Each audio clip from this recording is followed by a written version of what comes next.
So we're right at the beginning of the zoo at the entrance, and the entrance building is one of the key historic features of the site, isn't it? Just talk us through it. Yeah, so the two entrance lodges are original. When Richard Forrest drew up his plans in 1835, the plan had two buildings here and a carriage turning circle in between them. When it comes to the zoo, Simon is an absolute fountain of knowledge. While we're walking along this massive Victorian promenade then as you come in from the entrance, there have been a lot of animal firsts and things here over the years, haven't there? Just talk me through those. So things like, going back to the 1880s, first American black bear bred here in the UK. 1958, first black rhino born in the UK as well. When I started working here, I overlapped with a guy called Stan Evans, and there's some great pictures of him in the 1960s actually milking the black rhinos here. So we've just passed through Monkey Jungle, and now immediately on our right we've got Gorilla Island, and there's a huge long history of gorillas at Bristol Zoo, isn't there?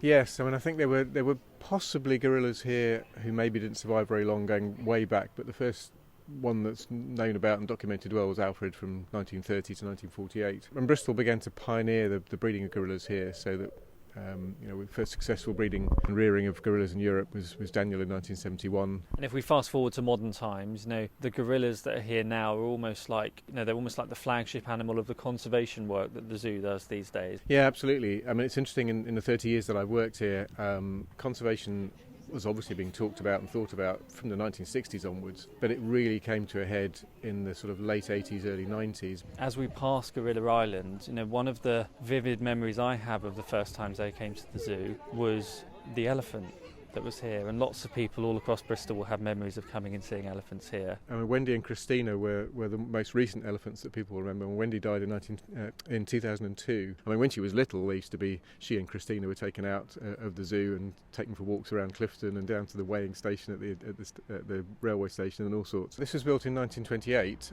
as a monkey temple. Many temples in India you'll find monkeys living in and around them, and this was essentially based on that idea. This is a recreation of where you might find monkeys in the wild, and it was still operating as a monkey temple when I started here in 1989, and now it's a plant exhibit all about how plants basically exploit humans. I love working in this place. I was lucky enough to do a summer job here after I graduated, and I was overlapping with people who'd worked here since the 1940s, so I became interested in the history of the zoo as well as being very interested in wildlife and conservation.